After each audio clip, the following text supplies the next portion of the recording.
नमस्कार साथियों, स्वागत है आपका हमारे ऑनलाइन प्लेटफॉर्म मनीष की पाठशाला में। और उम्मीद करता हूँ आप सभी की तैयारी अच्छी चल रही होगी।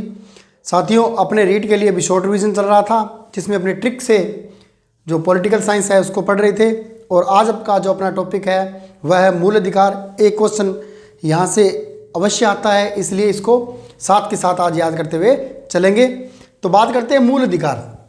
मूल अधिकार भारतीय संविधान के भाग 3 और अनुच्छेद 12 से 35 तक है। तो जब अपने प्रारंभ में जो संविधान के भाग पढ़े थे उनमें एक ट्रिक बताई थी, मेरा मूल अधिकार क्या है, घर से बाहर निकालने का। तो मैं मेरे घर से किसी की मर्जी को बाहर निकाल दूं, क्योंकि मेरा घर है, मैं मर्जी ऐसी भी कर छूँ। तो मेरा मूल अधिकार क्या है, घर से बाहर निकालने का। तो मूल अधिकार शुरू होते हैं 12 से आगे चलते हैं 35 तक में। ठीक है, फिर बात करते हैं मूल अधिकार लिए कहाँ गए थे, अमेरिका के संविधान से लिए गए। और कुल मूल अधिकार जो भारतीय संविधान थे उसमें 7 प्रदान किए गए थे, लेकिन वर्तमान में कितने हैं, 6 हैं। क्योंकि जो संपत्ति का अधिकार था अनुच्छेद 31 में, उसे 44वें संविधान संशोधन 1978 के द्वारा वहाँ से हटा दिया गया और अनुच्छेद 300 में कानूनी अधिकार बना दिया गया। इस प्रकार वर्तमान में मूल अधिकार कितने हैं, 6 हैं। ठीक है, तो अपने बात करते हैं सबसे पहला है समानता का अधिकार या समता का मौलिक अधिकार या मूल अधिकार, अनुच्छेद 14 से लेकर 18 तक। क्या दिया गया है वह थोड़ा आगे पढ़ेंगे। फिर बात करते हैं स्वतंत्रता का अधिकार, अनुच्छेद 19 से लेकर 22 तक। फिर शोषण के विरुद्ध अधिकार 23 से 24 तक। धार्मिक स्वतंत्रता का अधिकार 25 से लेकर 28 तक। शिक्षा एवं संस्कृति का अधिकार 29 से लेकर 30 तक। संपत्ति का अधिकार जिसे हटा दिया गया है, और संवैधानिक उपचारों का अधिकार अनुच्छेद 32 में। ठीक है, तो अब देखना समानता का अधिकार क्या है भी। ठीक है, समानता क्या है, सभी को समता या समानता मिलेगी, सभी को बराबर समझा जाएगा। बराबर मतलब समान समझा जाएगा। तो कितने में है, 14 में। फिर स्वतंत्रता का अधिकार अनुच्छेद 19। तो आपने देखा होगा 13 से लेकर 19 तक क्या होती है, टीनेज होती है। और उसके बाद जैसे ही 19 खत्म, टीनेज खत्म, बंदा क्या हो जाता है, स्वतंत्र। तो 19 से 22 तक। फिर शोषण के विरुद्ध अधिकार, तो शोषण होता है ना, तो उसके विरुद्ध क्या करनी पड़ती है, 3-4 करनी पड़ती है। क्या करनी पड़ती है, 3-4। तो 23 और 24। फिर धार्मिक स्वतंत्रता क्या कहती है कि जो 55 में चले गए, यानी जो 55 में चले गए वो धर्म की ओर बढ़ जाते हैं। तो 55 से 25 धार्मिक स्वतंत्रता का अधिकार, 25 से 28। शिक्षा और संस्कृति 29-30 में। संपत्ति का अधिकार अनुच्छेद 31 में था, जिसे 44वें संविधान संशोधन 1978 द्वारा हटा दिया गया और 300 में कानूनी अधिकार बना दिया गया। फिर बात करते हैं संवैधानिक उपचारों का अधिकार, अनुच्छेद 32 में। इसे कहा गया है, डॉक्टर अम्बेडकर ने मूल अधिकारों की आत्मा कहा भी। मूल अधिकारों की आत्मा, यहां से भी 2 क्वेश्चन बनते हैं। अगर पूछे संविधान की आत्मा किसे कहा जाता है, तो याद रखना प्रस्तावना को कहा जाता है। और मूल अधिकारों की आत्मा पूछे तो किसे कहा जाता है, अनुच्छेद 32 में जो संवैधानिक उपचारों का अधिकार कहा गया है उसे मूल अधिकारों की आत्मा कहा गया। क्लियर है। अब इनको विस्तार से पूछते हैं जहां से एग्जाम में क्वेश्चन आते हैं। सबसे पहले बात करते हैं अनुच्छेद 12। अनुच्छेद 12। और एक चीज याद रखना, भारतीय संविधान के अनुच्छेद 12 और अनुच्छेद 36 में परिभाषा दी गई है भी। परिभाषा शब्द 2 ही जगह दी गई है, अनुच्छेद 12 में और अनुच्छेद 36 में। 36 किस में आते हैं, 36 नीति निर्देशक तत्वों के अंतर्गत आते हैं। ठीक है, परिभाषा दी गई है अनुच्छेद 12 में, क्या, राज्य की परिभाषा। तो राज्य की परिभाषा क्या है, वे सभी कानून बनाने वाले जो संस्था है जो किसी भी राज्य यानी राष्ट्र का कानून बनाएंगे, कानून का संचालन करेंगे, वह सभी क्या हैं, राज्य हैं। क्लियर है। फिर अनुच्छेद 13 क्या कहता है, मूल अधिकारों से संबंधित न्यायिक पुनरावलोकन भी। यह भी महत्वपूर्ण कह सकते हैं, लेकिन अपने लिए फिलहाल रीट के लिए महत्वपूर्ण ज़्यादा नहीं है। कैसे भी, अगर सपोज करो भी कोई संसद ऐसा कानून बना दे जिससे मूल अधिकारों का हनन होता है, तो इसमें क्या दिया गया है, न्यायपालिका को यह स्वतंत्रता प्रदान की गई है कि वह उसे शून्य घोषित कर दे, यानी कि संसद कानून बना दे। उस पर सर्वोच्च कौन है? भारत की न्यायपालिका है, याद रखना। ठीक है, फिर बात करते हैं अनुच्छेद 14 से 18 और कौन सा? समानता का अधिकार भी, समानता का अधिकार। सबसे पहले बात करते हैं अनुच्छेद 14 की। अनुच्छेद 14 क्या कहता है? विधियों का समान संरक्षण, पहली बात। ठीक है, विधियों मतलब कानून, विधियों का समान संरक्षण व विधि के समक्ष समानता भी।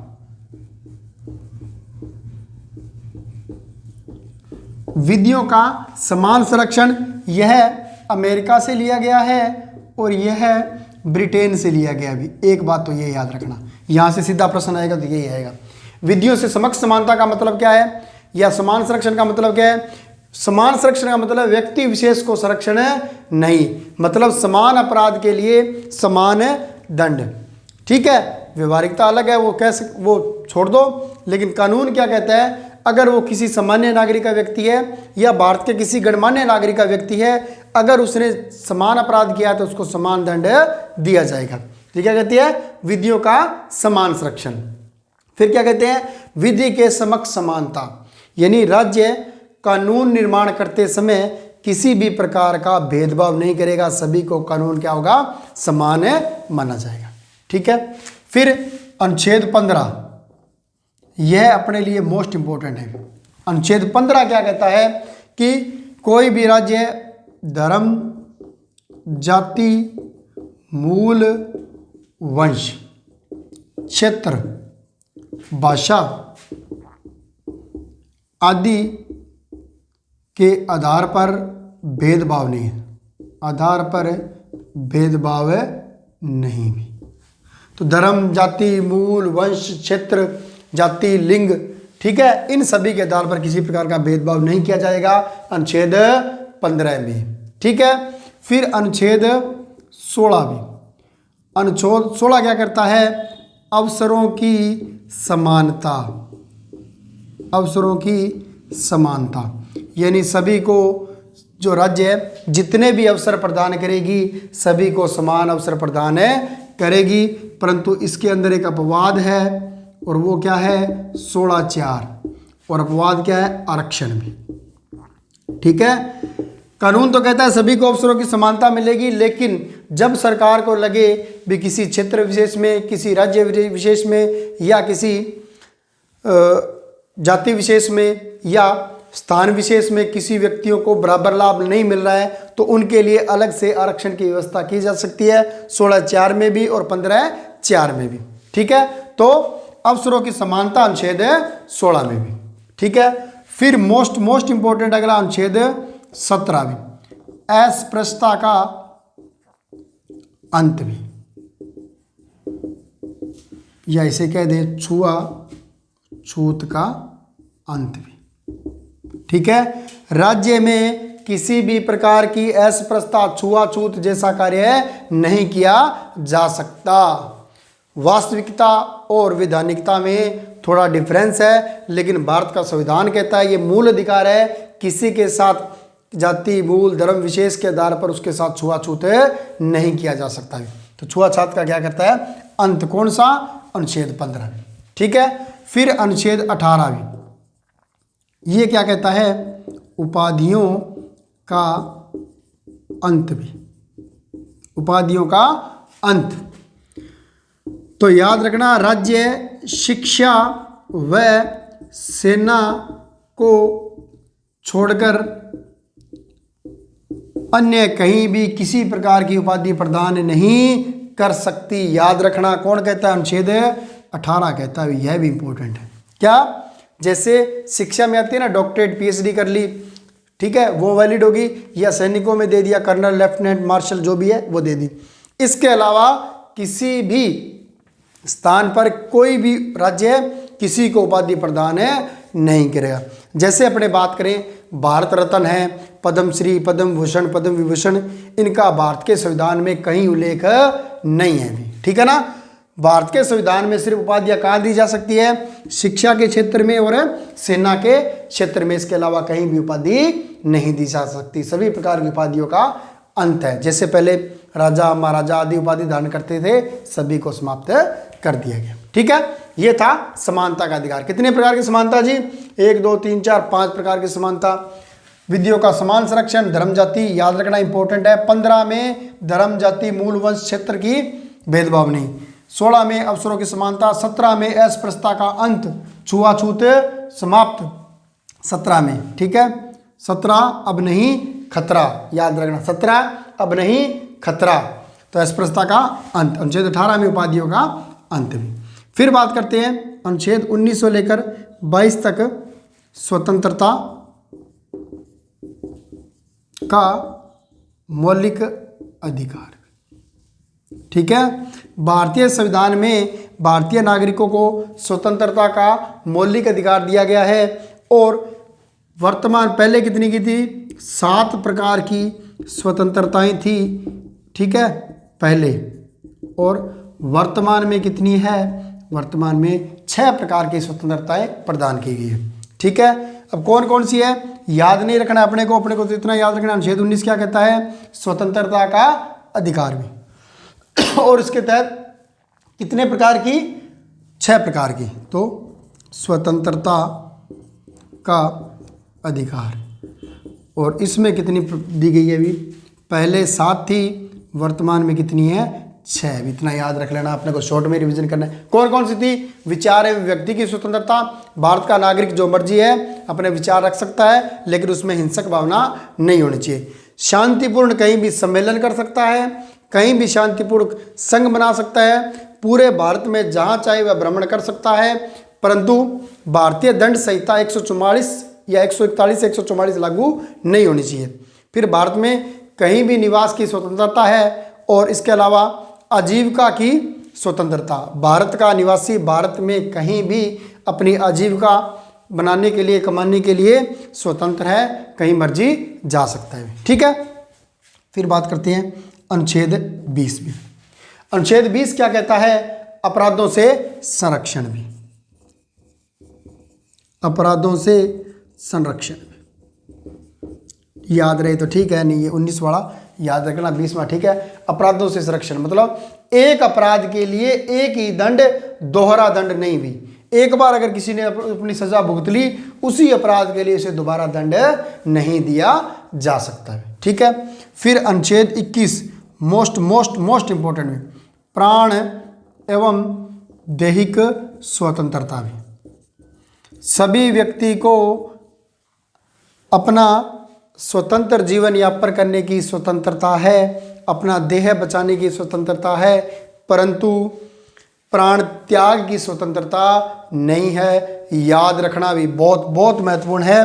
प्राण देह स्वतंत्रता यानी भारत में जीवन जीने का अधिकार तो है लेकिन मरने का नहीं। तो जो व्यक्ति सुसाइड का, आत्महत्या का प्रयास करते हैं उन पर आईपीसी की धारा के तहत उनमें क्या होता है, उन पर केस दर्ज किया जाता है। जीने का अधिकार तो है परंतु मरने का नहीं है, ठीक है। और यह मौलिक अधिकारों में एकमात्र अधिकार है जो किसी भी हाल में देश में कुछ भी हो जाए इसको स्थगित नहीं किया जा सकता। चाहे देश में राष्ट्रीय आपातकाल लग जाए, राष्ट्रपति शासन लग जाए, वित्तीय आपातकाल आ जाए, ठीक है, मार्शल लॉ लग जाए, कुछ भी लग जाए, यह कभी भी स्थगित नहीं होता है, याद रखना भी, ठीक है। फिर बात करते हैं 21 क 86वें संविधान संशोधन 2002 द्वारा जोड़ा गया क्या, शिक्षा का अधिकार भी। इसे मूल कर्तव्य में तो 11 नंबर पर जोड़ा गया और शिक्षा का अधिकार ऐसे 21 क में यानी मूल अधिकार बना दिया गया शिक्षा के अधिकार को, ठीक है। फिर बात करते हैं अवैध गिरफ्तारी से संरक्षण। 22 क्या कहता है, अवैध गिरफ्तारी से संरक्षण। भाई मनमाने ढंग से किसी की गिरफ्तारी नहीं की जा सकती, जो लीगल है जिसका रीजन है उसे ही गिरफ्तार किया जा सकता है। मुंह उठाकर किसी भी व्यक्ति को गिरफ्तार नहीं किया जा सकता है, ठीक है ना। तो ऐसा नहीं है भी चल भी मैं यहाँ पढ़ा रहा हूँ, पुलिस आई, हाँ क्यों पढ़ा रहा है, चल जेल के अंदर, नहीं, उसके लिए एक वैलिड रीजन होना आवश्यकता है। बिना वैलिड रीजन के किसी को गिरफ्तार नहीं किया जा सकता। इसीलिए कहते हैं उसके खिलाफ क्या होनी चाहिए, या तो FIR होनी चाहिए या कोई ऐसे अनैतिक कार्यों में संलिप्त पाया जाना होगा जिस पर प्रारंभ में जांच करना आवश्यक है। ठीक है, या फिर उसके लिए स्थायी वारंट या अस्थायी वारंट जारी किया हुआ होना चाहिए। क्लियर है? तो ये था स्वतंत्रता का अधिकार। 19 में स्वतंत्रता, 20 में अपराधों से संरक्षण, 19 और 21 अपने लिए महत्वपूर्ण है, प्राण एवं दैविक स्वतंत्रता भी। क्लियर है? फिर बात करते हैं शोषण के विरुद्ध अधिकार भी। शोषण के विरुद्ध अधिकार अनुच्छेद 23 से 24 तक अपने पढ़ चुके हैं। शोषण के विरुद्ध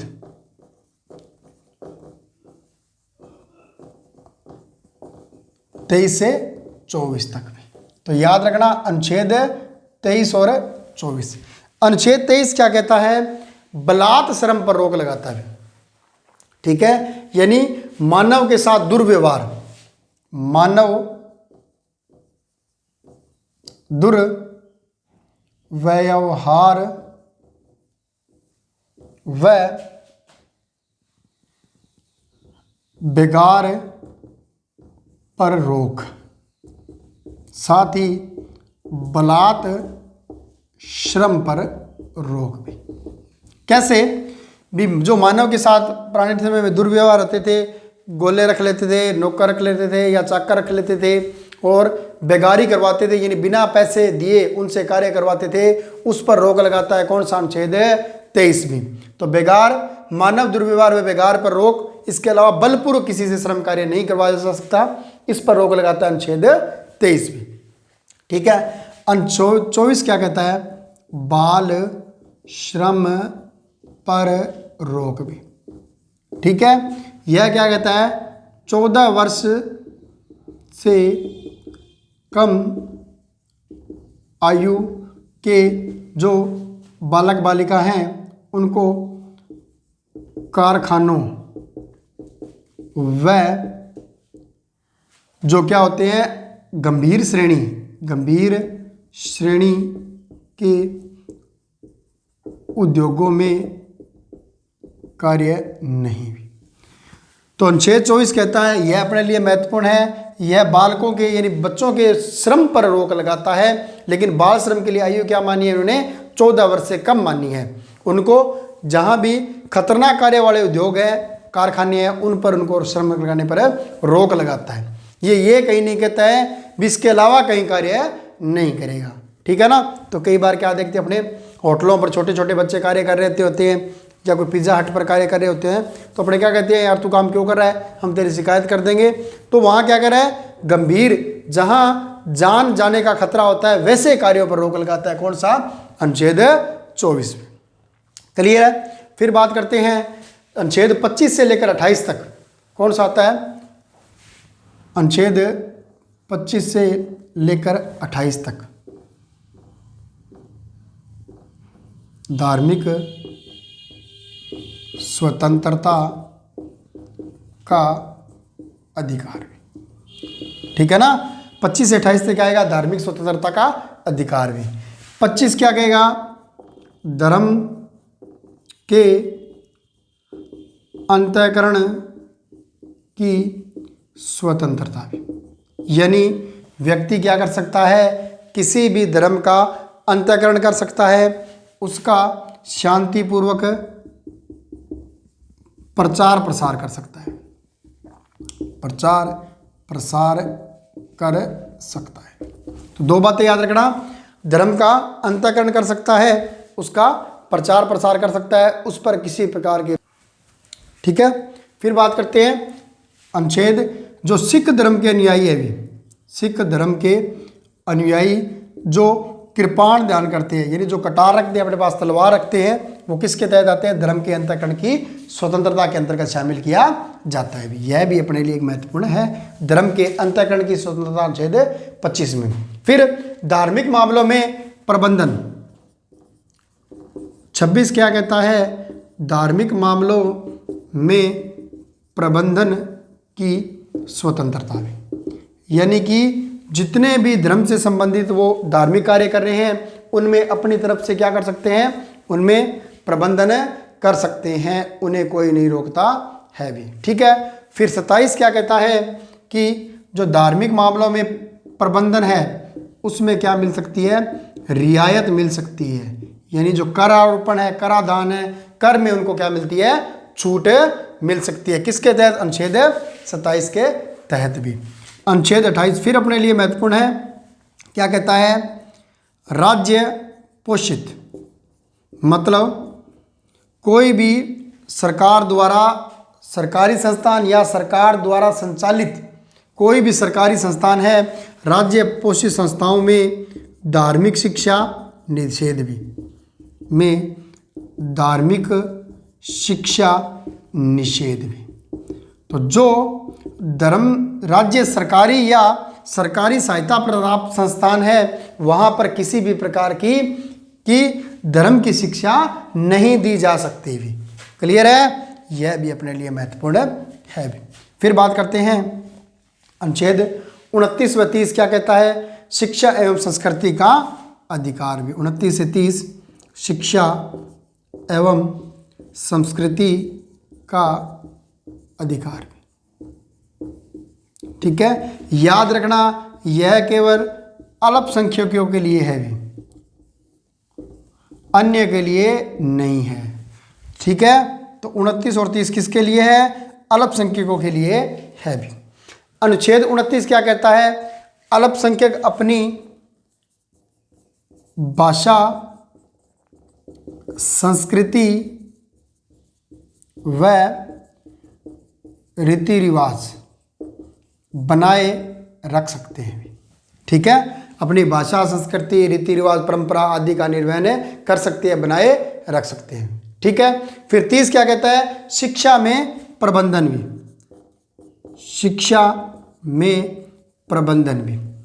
तो क्या करेंगे, जैसे मदरसे हैं या अकाल शिक्षण संस्थाएं हैं या कोई भी XYZ संस्था है, उनमें क्या कर सकते हैं, धार्मिक शिक्षा दी जा सकती है, अपने धर्म का के लिए वो शिक्षा का प्रबंध कर सकते हैं भी। किसमें, अनुच्छेद 30 में। अब याद रखना 28 तो क्या कहता है, राज्य पोषित संस्थाएं, यानी राज्य सरकार या सरकारी सहायता प्राप्त कोई भी संस्था है, सरकारी और गैर सरकारी, जो राज्य सरकार द्वारा चलाई जाती है। अब यहाँ राज्य सरकार का मतलब राजस्थान सरकार नहीं है, पूरे भारत की सरकार है, तो वहाँ धार्मिक शिक्षा नहीं दी जा सकती।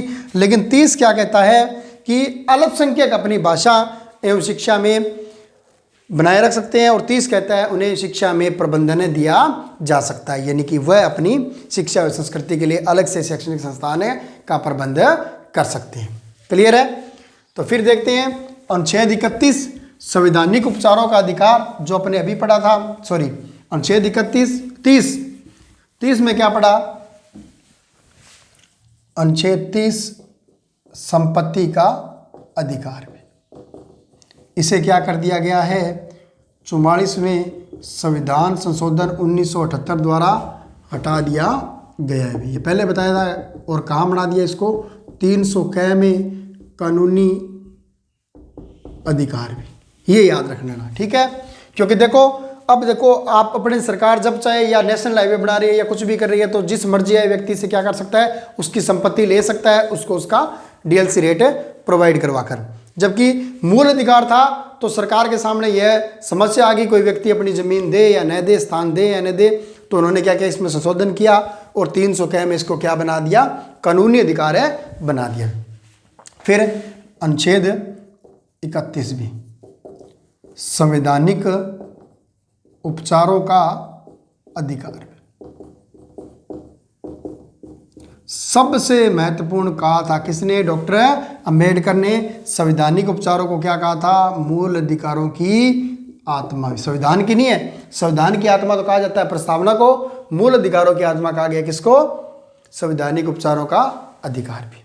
ठीक है, अब क्या होता है, जब ये 31 था, ये 32 है, तो जब उच्चतम न्यायालय यानी सुप्रीम कोर्ट अनुच्छेद 32 याद रखना, और हाई कोर्ट अनुच्छेद 226 भी, तो अनुच्छेद सुप्रीम कोर्ट अनुच्छेद 32 और हाई कोर्ट अनुच्छेद 226 में 5 प्रकार की रिट जारी करता है। रिट जारी कितने प्रकार की? 5 प्रकार की रिट जारी करता है। कब? जब लगे मूल अधिकारों का हनन हो रहा है। जब मूल अधिकारों का हनन हो तो संवैधानिक उपचारों के तहत सुप्रीम कोर्ट उच्चतम न्यायालय अनुच्छेद 32 में और उच्च न्यायालय अनुच्छेद 226 में 5 प्रकार की रिट जारी करता है। कौन कौन सी? बंदी प्रत्यक्षीकरण की, फिर परमादेश की, उत्प्रेक्षण की, प्रतिषेध की और अधिकार परीक्षा की। लेकिन कोई नहीं पूछेगा, अपने लिए इतना ही है। यह भी बहुत ज़्यादा महत्वपूर्ण है। भी अनुच्छेद 32 में सुप्रीम कोर्ट, उच्चतम न्यायालय और अनुच्छेद 226 में हाई कोर्ट 5 प्रकार की रिट जारी करता है। फिर बात करते हैं अनुच्छेद 33, अनुच्छेद 34 और अनुच्छेद 35 में। ठीक है, अनुच्छेद 33 क्या कहता है? यानी मूल अधिकार समाप्त हो गया, लेकिन उसके अंदर भी 3 भाग बचे हैं, क्योंकि 12 से 35 तक था। 12 और 13 में क्या दिया? परिभाषा और न्यायिक पुनर्वलोकन। 33, 34, 35 में क्या दिया गया है? 33 क्या कहता है? सैनिक व अर्ध सैनिक बलों से संबंधित संसद कानून बना सकती है। याद रखना, ठीक है। सैनिक व अर्धसैनिक बलों हेतु संसद क्या कर सकती है? कानून बनाकर उनमें संशोधन कर सकती है। ठीक है। फिर अनुच्छेद 34 क्या करता है? मार्शल लॉ, मार्शल लॉ या सैनिक शासन में। ज़्यादा महत्वपूर्ण नहीं है, बस थोड़ा बहुत ध्यान होना चाहिए कि जब देश में मार्शल लॉ लागू हो जाए या सैनिक शासन होगा तो सारे मूल अधिकार क्या किए जा सकते हैं? सभी मूल अधिकार स्थगित किए जा सकते हैं, स्थगित किए जा सकते हैं।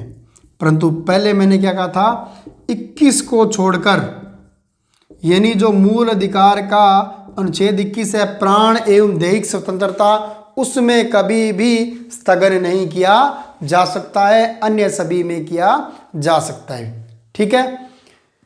फिर बात करते हैं अनुच्छेद 35 क्या करता है? मूल अधिकारों में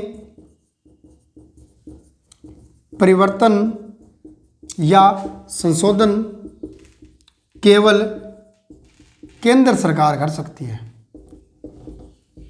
ठीक है। इसके अलावा कोई भी मूल अधिकारों में किसी भी प्रकार का संशोधन या परिवर्तन नहीं कर सकता। लेकिन इसमें भी याद रखना, 21 को छोड़कर, यानी अनुच्छेद 21 प्राण एवं दैहिक स्वतंत्रता में किसी प्रकार का संशोधन नहीं किया जा सकता। चाहे देश में राष्ट्रीय आपातकाल लगाओ, राष्ट्रपति शासन लगाओ, मार्शल लॉ लगाओ या सैनिक शासन लगाओ। क्लियर है? फिर देखना, अब बेटा याद कौन कौन सा रखना है, ज़्यादा रहे ना रहे। एक तो याद रखना अनुच्छेद 15 धर्म व अंतःकरण वाला, एक अनुच्छेद 17 कौन सा? अस्पृश्यता का अंत भी। ठीक है। फिर अनुच्छेद 21 स्वतंत्रताएं और 19 स्वतंत्रताएं, 21 प्राण व दैहिक स्वतंत्रता, 24 बाल श्रम पर रोक, 25 धर्म के अंतःकरण की स्वतंत्रता, उसके बाद 30 में धार्मिक मामलों में प्रबंधन जैसे मदरसे वगैरह खोलना, और उसके बाद अनुच्छेद 32 भी। इतने अपने मोस्ट इंपॉर्टेंट याद कर लेना। बाकी रहे तो ठीक है, एक और कर लेना 18, बाकी रहे तो ठीक है, ना रहे तो कोई बात नहीं है। इतने अपने को याद है, होने ही होने चाहिए। ठीक है। तो आज के लिए इतना ही। Have a nice day. धन्यवाद।